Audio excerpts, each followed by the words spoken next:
observa síndrome de infección o infección del sistema nervioso central de manera general.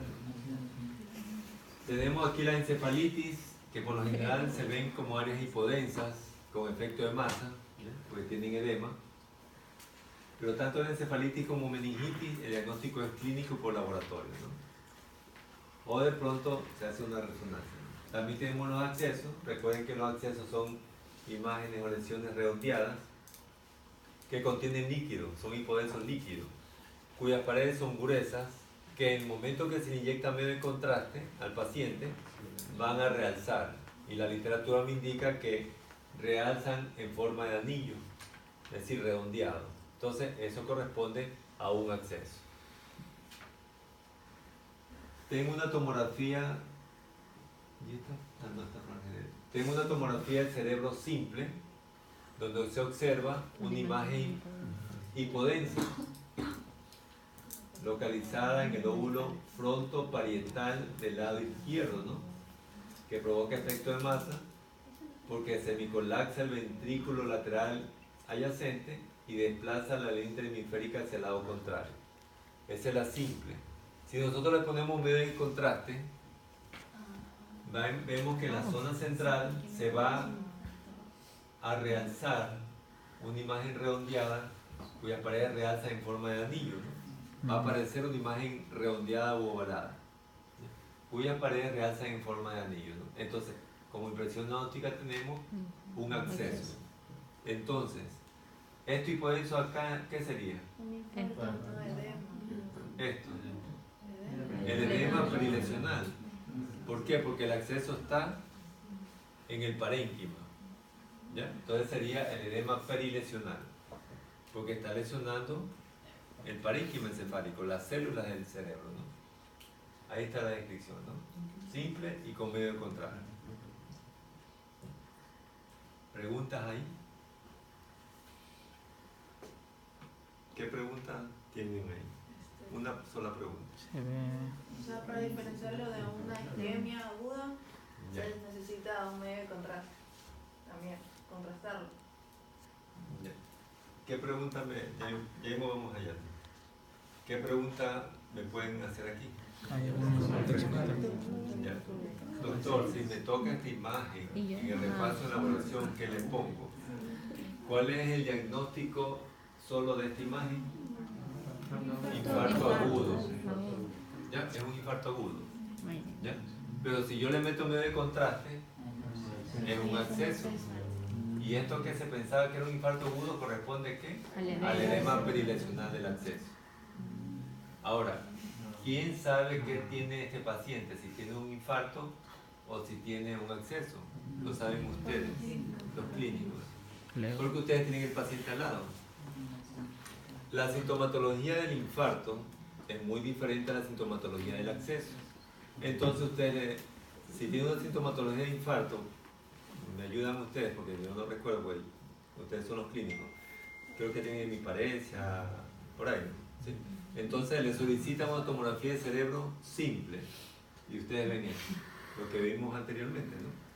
Pero si el paciente tiene sintomatología de un acceso, de una infección, que de pronto tiene esos signos con nombres raros, ¿no? Babinski, etcétera, le solicitan una tomografía de cerebro simple y con medio de contraste, ¿ya?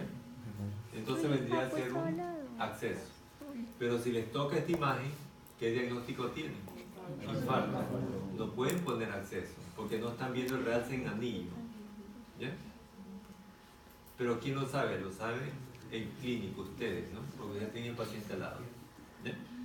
Porque así, si a mí me ponen esto, mi primera impresión diagnóstica es un infarto, aunque por lo general los infartos toman la sustancia gris y sustancia blanca.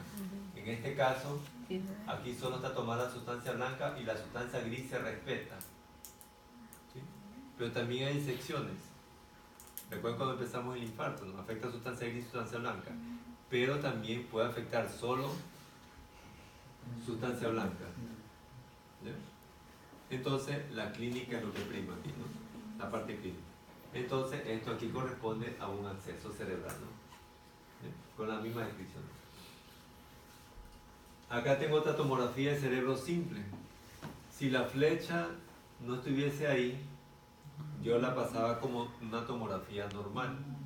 Pero aquí se observa una ligera hipodensidad, que si yo le introduzco medio de contraste, va a aparecer una imagen redondeada que realza en forma de anillo posterior al medio de contraste. En forma de anillo quiere decir así, redondo, ¿no?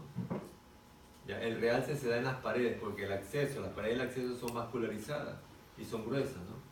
Entonces corresponde al acceso y esto hipodenso corresponde al edema perilesional. Se provoca edema porque hay lesión en el parénquima cerebral. Las células reaccionan, las células cerebrales, ¿no? Igual de pronto cuando uno se introduce una astilla o un clavo, no está el clavo solito ahí ni la astilla. Alrededor que hay inflamación, ¿no? Hay edema, se pone la piel roja. ¿Por qué? Porque hay reacción inflamatoria alrededor del cuerpo extraño, en la piel, porque hay una injuria en la piel. Lo mismo sucede con cualquier lesión que está en el parénquima cerebral. Entonces tengo el acceso. ¿Bien? Ahora, ustedes también pueden ver este tipo de imagen en una tumoración que se llama astrocitoma de bajo grado o astrocitoma grado 1. ¿Ya? Pero ¿qué es lo que da el diagnóstico? La clínica. ¿Ya? La clínica de diagnóstico. Pero, como no hemos visto astrocitoma, entonces esto viene a ser un acceso. ¿Ya? Un acceso. No me van a poner de manera general tumoración, ¿no? Porque un tumor, una masa, es algo que ocupa espacio. De pronto esto sí es un tumor, una masa. Pero eso es de manera general, porque está ocupando espacio. ¿Bien? El diagnóstico es acceso, ¿no? ¿Sí? ¿Qué tipo de examen estamos viendo ahí? Una tomografía del cerebro con medio de contraste, ¿no? ¿Sí? Porque hay realce en las paredes, ¿no? ¿De quién? Del acceso con edema perilesional. Nos vamos a la ventriculitis, ependimitis y la meningitis. El diagnóstico aquí es clínico y por laboratorio. ¿Qué examen de laboratorio ustedes indicarían para la meningitis? LCR, ¿no? Punción lumbar. ¿Ya? Eso es el diagnóstico. Pero de pronto podemos ver las complicaciones de una meningitis en tomografía, pero mejor en una resonancia magnética. ¿Ya? Pero el diagnóstico más es clínico y por laboratorio. Tengo también enfermedades como infecciones granulomatosas, como la tuberculosis, pero no, al menos yo nunca he visto tuberculosis cerebral, aunque sí hay tuberculosis extrapulmonares, ¿no? Intestinal y cerebral, del sistema nervioso, pero no hemos visto, ¿no? Lo que sí hemos visto es citicercosis cerebral. ¿Sí? La citicercosis cerebral, o también llamada neurociticercosis, se puede presentar en dos fases, en la fase quística o en la fase cálcica. La fase quística me está indicando que el parásito está vivo, la larva está viva, y la fase cálcica, la larva está muerta, el parásito está muerto. ¿Ya? Entonces en la fase quística vamos a ver nosotros una imagen redondeada, hipodensa líquida. Puede aparecerse frecuentemente en el parénquima, en espacios subaracnoides o dentro de los ventrículos. La literatura me menciona que tiene edema perilesional y que realza las paredes también en forma de anillo cuando se le inyecta medio de contraste. Eso me indica la literatura, pero en la práctica no se ve así. En la práctica el citicerco no tiene edema ni tampoco realza en forma de anillo. Pero la literatura me lo dice así, de pronto son pocos casos, ¿no?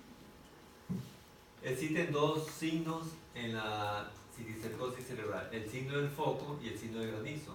El signo del foco es cuando en la fase quística nosotros observamos un nódulo ligeramente hiperdenso en el interior. Ese es el signo del foco. Y el signo de granizo es cuando vemos mucha calcificación en la fase cálcica, ¿no? Entonces vemos una tomografía con citicercos, ¿no? Tomamos como ejemplo el más notorio que viene aquí, ¿no?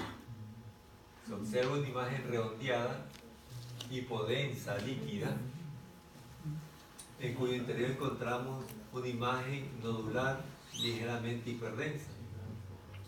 localizada de manera dispersa en todo el parénquima cerebral, ¿no? Por acá.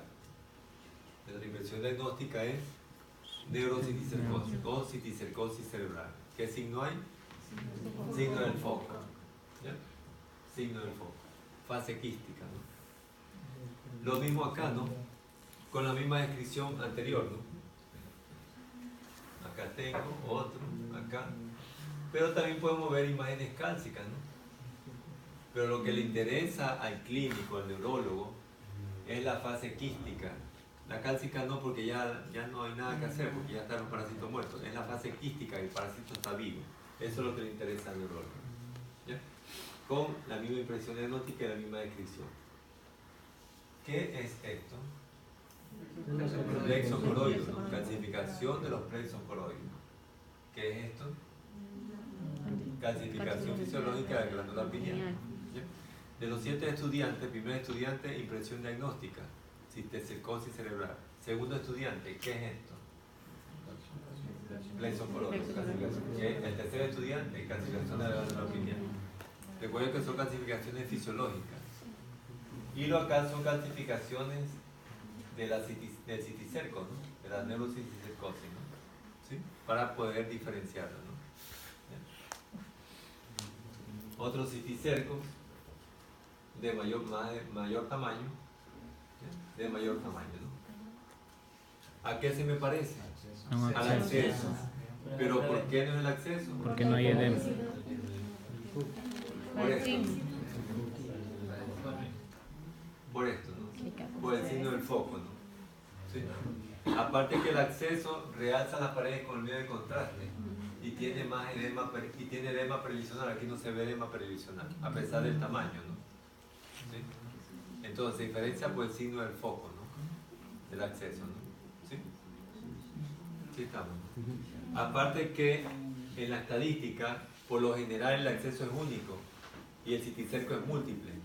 Pero también puede ser lo contrario, puede haber un solo citicerco y muchos accesos. ¿Bien? Pero el realce en anillo se ve más en el acceso que en el citicerco. Pero la literatura me dice que si hay realce en anillo, en el citicerco y también hay edema perilesional. ¿Ya? ¿Preguntas aquí? ¿No? Sí, estamos. ¿Qué observan ahí? Una calcificación, ¿no? Se observa una imagen redondeada, hiperdensa y le agregamos cálcica porque la relacionamos con el calcio del hueso, ¿ya? En el lóbulo parietal del lado izquierdo, ¿no? Y decimos que es una neurociticercosis en fase cálcica. Tienen que nombrar la fase, ¿no? O es quística o es cálcica, ¿ya? Y la señalamos, ¿no? Ahora, pero no toda calcificación que ustedes vean en el cerebro es de citicerco, porque también hay de tuberculosis, hay del toxoplasma del gato, ¿ya? También hay citomegalovirus, esclerosis, etc., ¿no? ¿Ya? Recuerden eso, ¿no? No solo es citicerco, ¿no? De pronto vean otro paciente y no lo ven sino citicerco, ¿no? No, puede ser de otra causa, ¿ya? Para que no se adelanten mucho, ¿no? Si van a un paciente en clínica o en cirugía, ¿no? Pero para mi asignatura es citicerco, ¿no? Porque no hemos visto tuberculosis, toxoplasma, citomegalovirus, entre otras patologías, ¿no? ¿Qué signo es? De granizo, ¿no? En la fase cálcica de la neurociticercosis, ¿no? ¿Sí?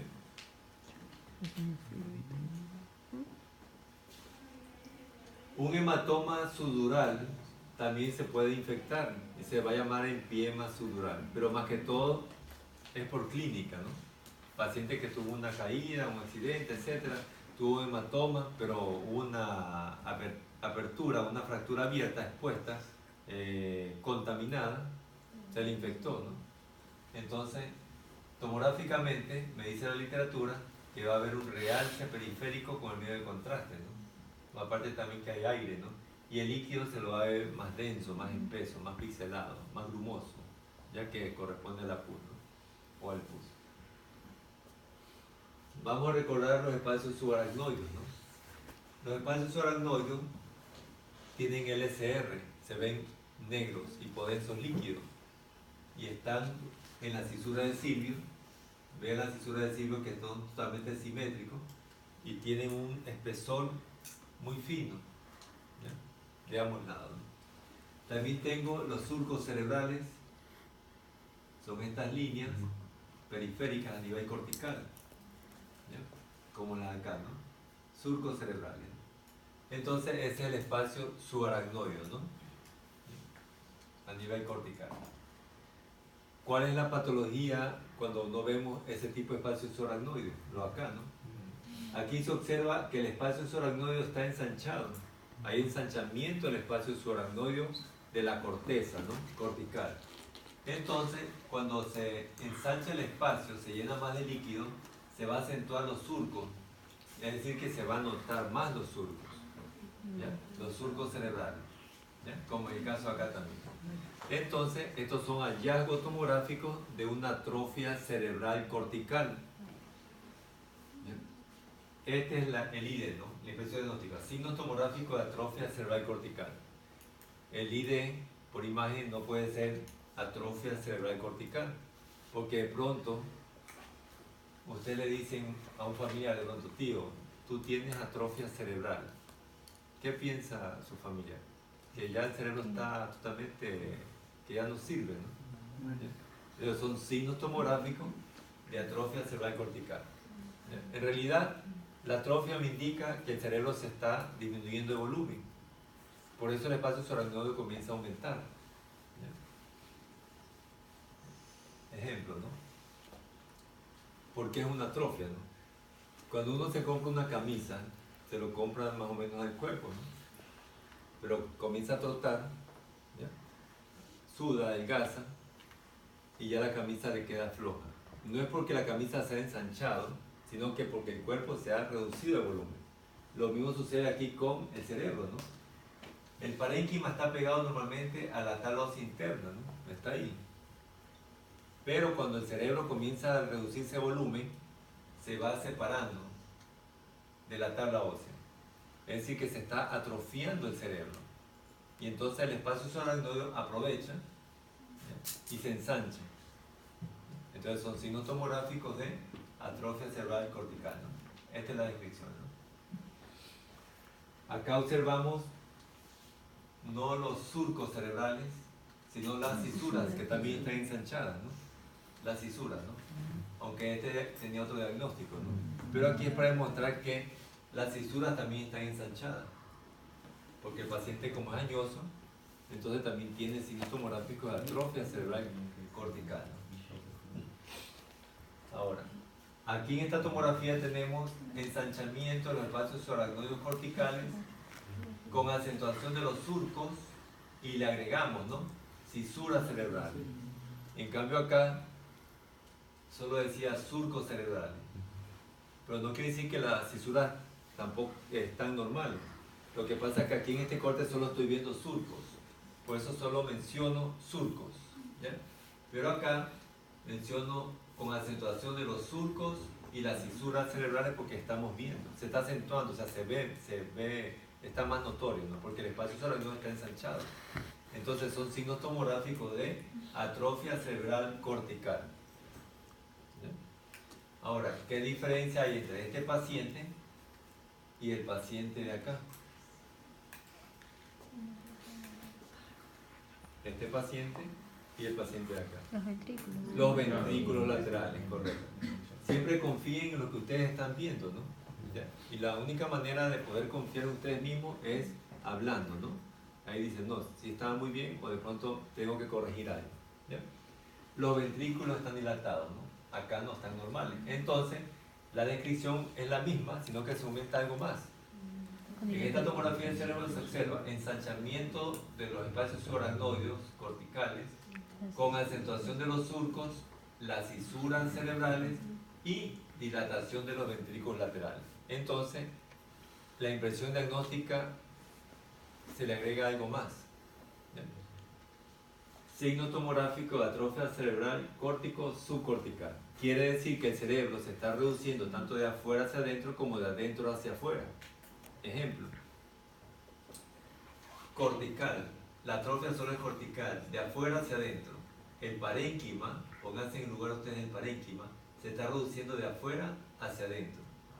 ¿Ya? Pero aquí el parénquima se está reduciendo de afuera hacia adentro y de adentro hacia afuera.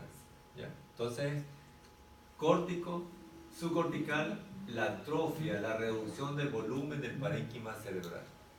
¿Ya? Córtico, subcortical. ¿Sí estamos? ¿Ya? Nos vamos al sistema ventricular, ¿no? Recuerden los ventrículos laterales, tiene hasta cuernos frontales, occipitales, temporales, el cuerno. Lo normal es que el cuerno temporal no se lo observe en una tomografía. Es lo normal. Lo que tiene que observarse es los cuernos frontales, tercer ventrículo, que es el morado, y los cuernos occipitales. Ventrículos, ¿no? Está lleno de LCR, proceso de impuestos líquidos. ¿Qué sucede en este paciente? ¿Qué están? Están dilatados, ¿no? Están dilatados los ventrículos laterales. Tienen que apropiarse de la normalidad, desde el punto de vista visual, de toda la estructura del parénquima encefálico, en este caso los ventrículos laterales, el sistema ventricular, ¿no? Y ahí vemos que están dilatados. Observen las fosas medias, ¿no? Se ven los cuernos temporales, acá no se tienen que ver, están normales, acá está dilatado. Entonces la impresión diagnóstica es dilatación de los ventrículos laterales. ¿Qué otro sinónimo ustedes pueden utilizar en vez de dilatación de los ventrículos laterales? Ventriculomegalia, otra patología, hidrocefalia. Cualquiera de los tres términos me pueden poner, ¿no? Dilatación de ventrículos laterales, hidrocefalia o ventrículomegalia. ¿Ya? Bueno, si decimos ensanchamiento de los ventrículos laterales, igualmente está bien, ¿no? Se ensanchan los ventrículos, ¿no? Perdí la cara. ¿Qué? Una canilla. ¿Se asustaron? Ya pasó. Dulce truco. Bueno, ¿qué observamos aquí? Los cuernos temporales, ¿no? Dilatados. ¿Cómo sabemos que son los cuernos temporales? Porque los cuernos temporales van a estar rodeados del parénquima cerebral. ¿Qué lóbulo? Temporal. Lóbulo temporal. Entonces, la impresión diagnóstica es dilatación de los cuernos temporales de los ventrículos laterales. La nariz, ¿a qué corresponde? Al cuarto ventrículo. La boca, ¿a qué corresponde? A la cisterna magna. ¿Ya? Primer estudiante, diagnóstico, dilatación de los ventrículos laterales en sus cuernos temporales. Aquí, ¿no? Segundo estudiante, ¿qué es esto? Tercer estudiante, ¿qué es esto? ¿Ya? Es anatomía, ¿no? ¿Sí? Ahora, estos son los ventrículos laterales, cuernos temporales, porque está rodeado de parénquima, del lóbulo temporal, porque los ventrículos están dentro, en la parte central del lóbulo, ¿no? A diferencia de esta imagen de acá, que no es el cuerno temporal dilatado. ¿Por qué? Porque está desplazando el lóbulo temporal. Está por fuera, es una lesión extraaxial, fuera del parénquima. Entonces se describe como una imagen hipodensa líquida ovalada de pared fina que desplaza y comprime el lóbulo temporal localizada en la fosa media. Digo fosa media por anatomía, ¿no? De cráneo, ¿no? Fosa anterior, fosa media derecha e izquierda, fosa posterior. En la fosa anterior, ¿quién está?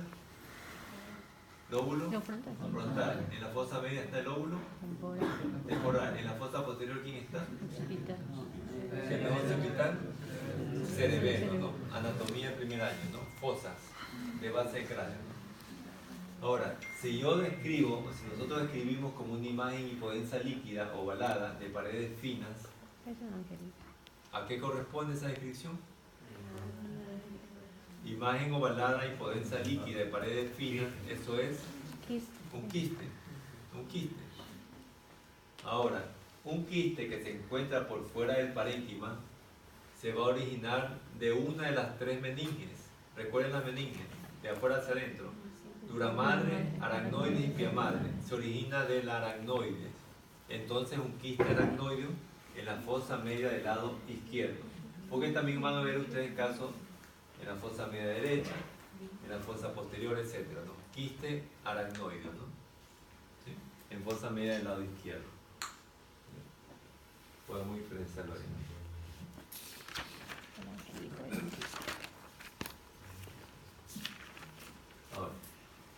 Aquí tengo una tomografía del cerebro simple, que si a mí me la presentan, yo digo, bueno, está normal. Bueno, que está un poco pixelada, ¿no? Pero ustedes los clínicos dicen, bueno, no, a este paciente le voy a mandar simple con medio de contraste por tal motivo, porque en sintomatología hay algo. Entonces, le solicitan también que le inyecten medio de contraste. Entonces, con el medio de contraste va a realzar una imagen de esta manera, ¿no? Como está recorriendo el láser, ¿no? Así. Cuando ustedes ven una imagen que realza de esta forma, significa que hay un realce en forma de anillo, de ovillo, perdón, de ovillo. O-V-I-L-L-O, ovillo, ¿sí? De ovillo, ¿sí? Ovillo, ¿ya? Así. Un realce en forma de ovillo me da a pensar que se trata de una malformación vascular. ¿Por qué? Porque esto de aquí que se pinta son vasos, que pueden ser arterias o venas. Se pinta. Pero doctor, ¿por qué esto se ve más hiperdenso? Porque es donde está más mezclada la parte vascular, ¿no? Está más compacta. Por eso ve más hiperdenso. En cambio acá se ven como ya hilos sueltos. Es una malformación vascular. ¿Ya? En forma de ovillo, malformación vascular. En forma de anillo, acceso, ¿no? ¿Sí? Pero dentro de una malformación vascular, ustedes en el 9º o 10º semestre, en neurología o neurocirugía, van a ver como 7 o 8 tipos de malformación vascular. ¿Ya? Aquí solo decimos malformación vascular, al menos en tomografía. ¿Ya? Acá se observa una imagen hiperdensa que provoca destellos, también llamados artefactos, como imágenes radiadas. Entonces, ahí tiene que sospecharse que esa imagen es de densidad metálica, ¿no? Es un metal, que puede ser una bala por la forma que tiene, ¿no? Depende de la forma que ustedes ven, porque hemos encontrado cuchillos, tenedores, cargadores de celulares, pero la parte de que se enchufla, ¿no? Aquí así. ¿Ya? Entonces, densidad metálica, ¿no? Acá tengo otro cuerpo extraño de densidad metálica, ¿no? Que puede ser un bala o puede ser también algo quirúrgico. A veces hay que le ponen clic, una grapa, y provocan mucho destello. Pero hay que recordar que alrededor de este cuerpo de densidad metálica no podemos nosotros valorar el parénquima, no se puede valorar porque hay destello, hay artefactos, ¿no? Otro tipo de artefacto es esto, estas rayas, que se provocan por movimiento del paciente. Tampoco es valorable esa tomografía. También hay artefactos a nivel de la base del cráneo, cuando la tabla interna se insinúa hacia adentro, hacia la cavidad craneal, ¿no? Aquí en la protuberancia occipital interna o acá, ¿no? A veces provoca un poquito de radiación aquí, ¿no? Imágenes radiadas, ¿no? Pero en este caso no, depende del tomógrafo que lo haya realizado. ¿Ya? Nos vamos a rayos X, ¿no? Esta es una rayos X AP y lateral. La rayos X de cráneo, por lo general se pide AP y lateral. Hay otras proyecciones que la van a aprender a medida que van viendo otras asignaturas. Ya, pues estas son las básicas. La rayos X de cráneo solo valora el hueso, no valora la hemorragia, no valora el edema cerebral, la ventriculomegalia, etc. Solo el hueso. ¿Ya? Recuerden eso, ¿no? Pregunta de teoría, ¿no? Una imagen hiperdensa, biconvexa, ¿ya? Localizada en la región frontal del lado izquierdo, vista por una rayos X de cráneo AP, corresponde a un hematoma epidural agudo frontal izquierdo. ¿Verdadero o falso? Es falso. Aunque todo coincida en el hematoma, que es biconvexo, hiperdenso, no puedo valorarlo de una rayos X. ¿Ya? Recuerden esas preguntas, ¿no? ¿Ya? Aquí vamos a valorar solo fracturas, ¿no? Pero recuerden que también hay las suturas.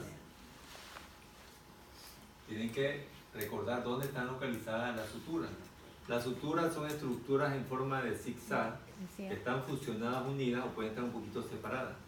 En cambio, las fracturas tienen un trazo irregular y tienen otra localización por lo general. Entonces distinguimos en la fractura, ¿no? ¿Dónde está la fractura ahí? ¿En qué hueso? Parietal del lado izquierdo, ¿no? Correcto, parietal del lado izquierdo. Y la proyección lateral me va a servir para saber si está el hueso parietal en la parte anterior o en la parte posterior de la fractura, ¿no? ¿En qué parte está? Posterior. Posterior, ¿no? ¿Qué es esta? Distinguirla de la sutura, ¿no? También podemos pedir una tomografía de cráneo con reconstrucción 3D para ver el trazo de la fractura, la longitud, fractura occipital, parieto occipital, vean las suturas como son, ¿no? Y el trazo de la fractura es irregular, acá es en zigzag, ¿no? O de pronto acá, ¿no? ¿Sí? ¿Alguna pregunta hasta aquí? ¿No? Sí estamos, ¿no? ¿Estamos bien? Un poco confundidos. Vamos a reforzar todo esto que hemos visto en el repaso de la próxima clase, ¿no? ¿Sí? Aquí estamos. Tienen que venir todos a repaso, ¿no?